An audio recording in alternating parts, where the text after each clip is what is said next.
Hey everybody, welcome to BODS Mayhem Hour. I'm your host, John the Bod, aka the Bod Father, and as always, I bring you guys awesome interviews, and it is an honor and privilege to have Mr. Mike Tramp on the show this evening. He is the former lead singer of White Lion. He's also doing his acoustic stuff and everything that's out right now, his solo stuff, so honored to have you on here, Mike. How's it going?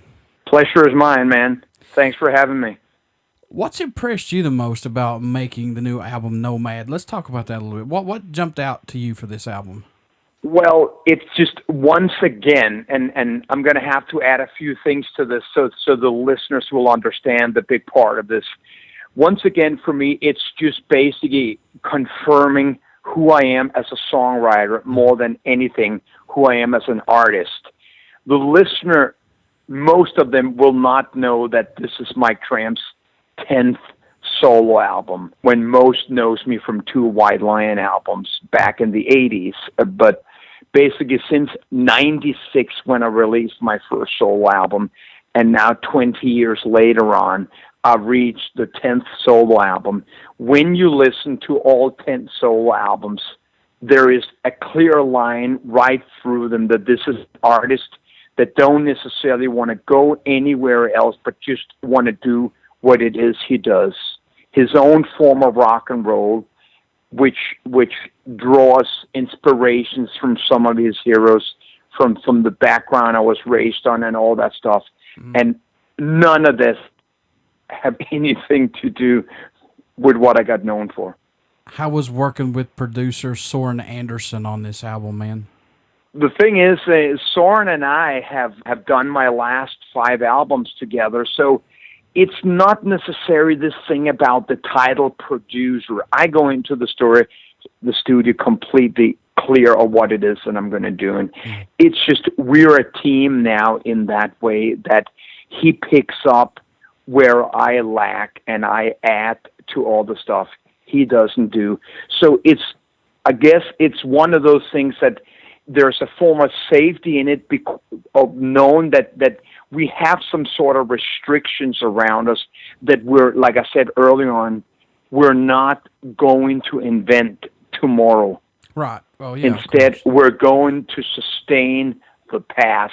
And when I talk the past, I talk the rock and roll that I have grown up with, the sound and the classic style that I stay with. For the listener, in lack of anything, that lies with anywhere from Neil Young, Bob Dylan, Springsteen, Tom Petty, Mellencamp, Bryan Adams, what I call the strumming rock and roll, the John Fogerty. I mean, that's who Mike Tramp is as a songwriter. And it's also what I brought to the songwriting team in White Lion. Does this give you more freedom and a different direction you wanted to proceed musically as doing this solo? Well, I have completely freedom because there is nobody else but me involved in this. I mean, we're not talking, let's get realistic here. I'm not signed to Sony Records. I'm not on a big label anymore. Right. This is not the way it used to be. So there's no one else involved in this decision making. At the same time, I don't want to take anything away from the great years we had in the 80s. It was just a completely different world, back then.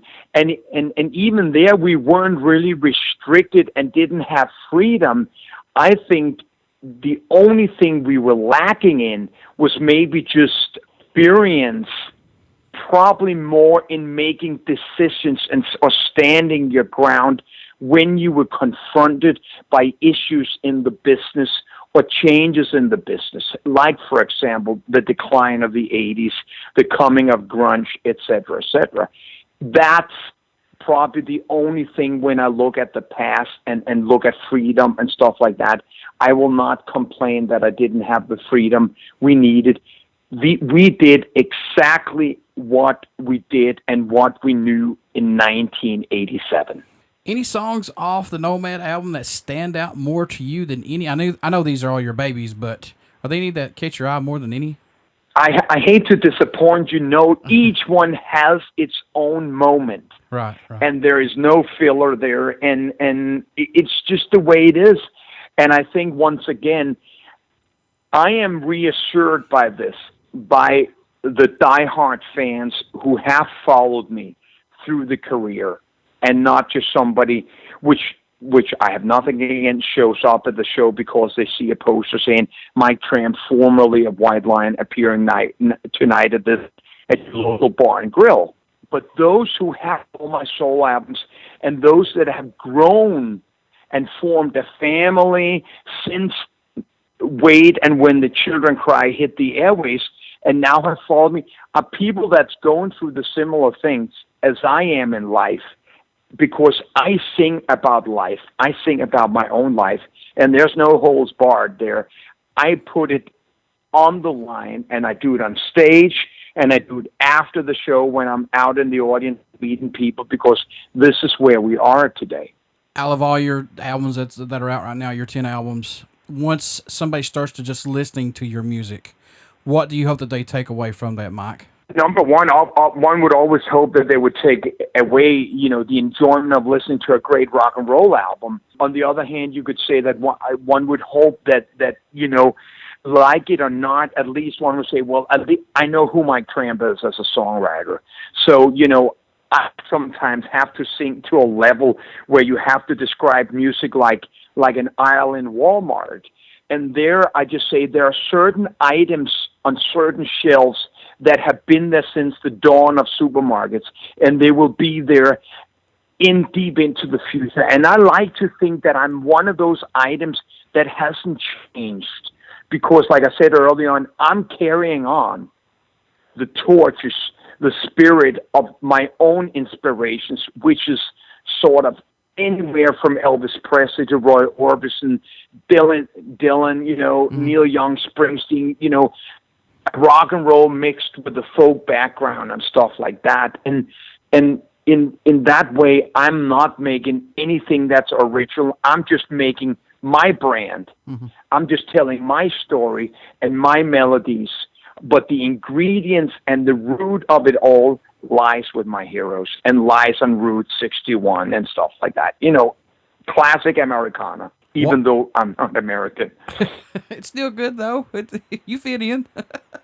Yeah, I have absorbed. I've lived here for 22 years, and sadly, we moved away and stuff like that. But this is where my heart is, and this is where I've drawn all my inspirations and all my influences and the vibe I like. What can fans expect at a show from you once they come out to see you live, man? Well, they can definitely. I mean, they can definitely expect a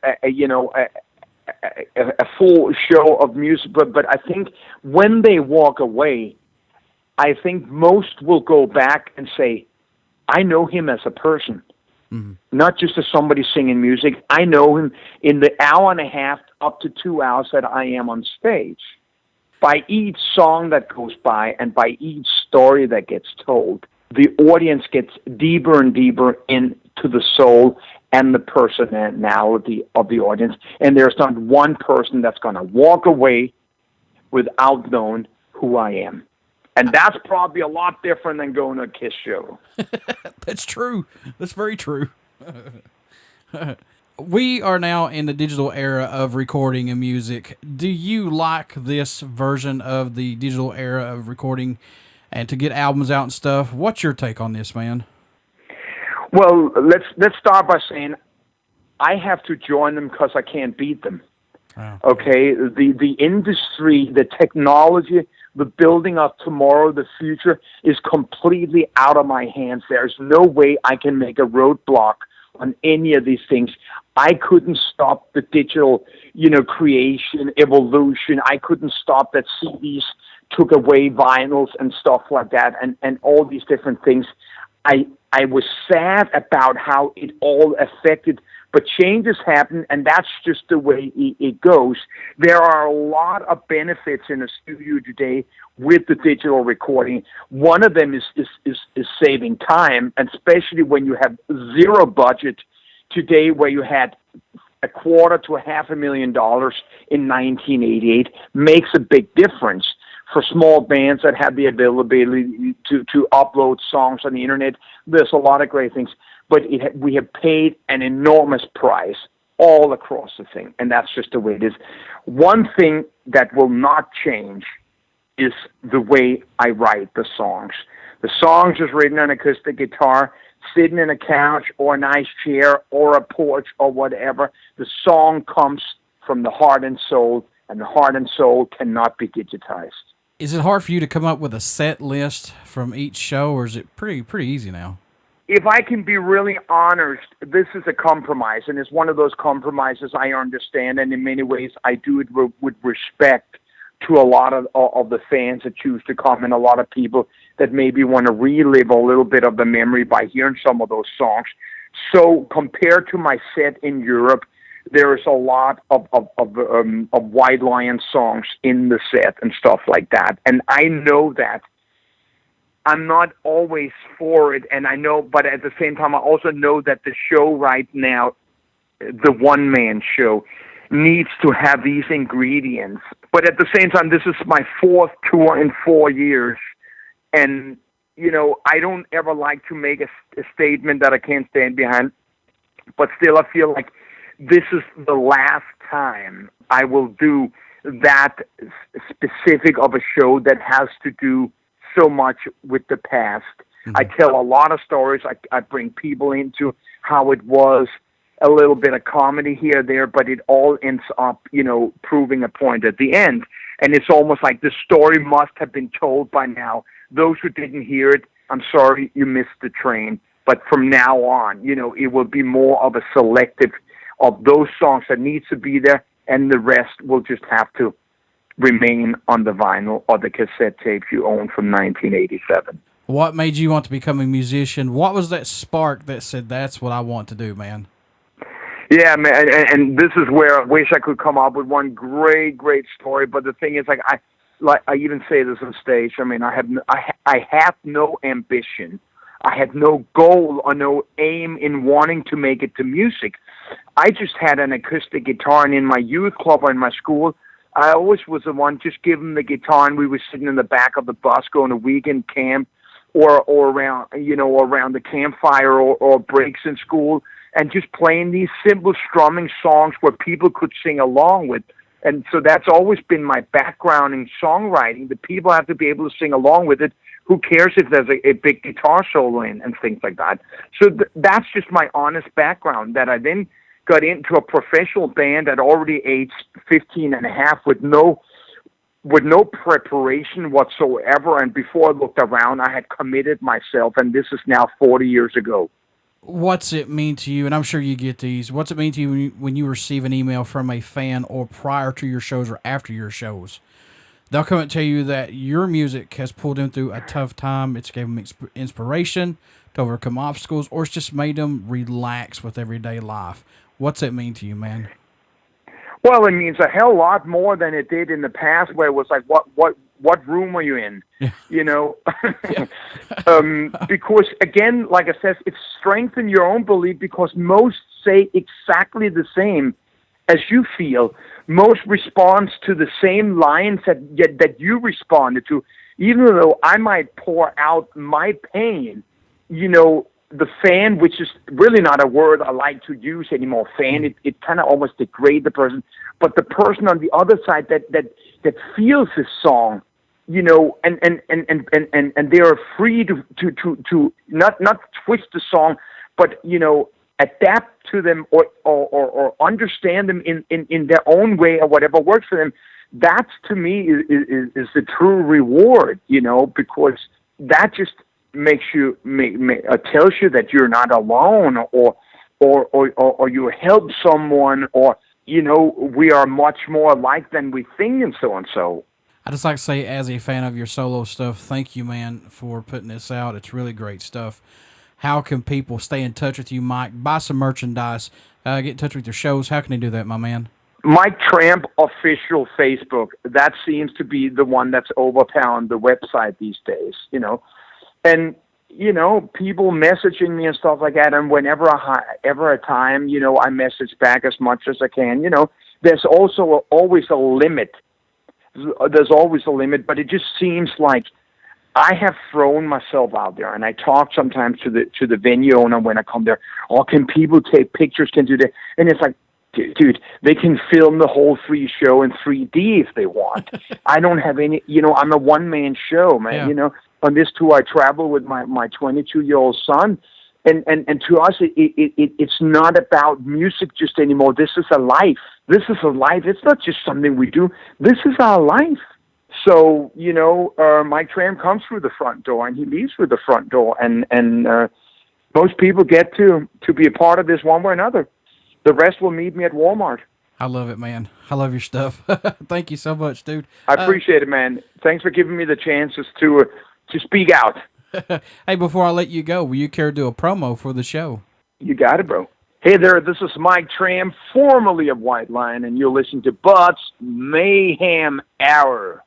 Everybody stick around. We got some great music coming up, and you only hear these interviews right here on BODS Mayhem Hour and Uber City Radio. Thanks, Mike. Bro, you got to be below the Dixie Mason Dixie line, man.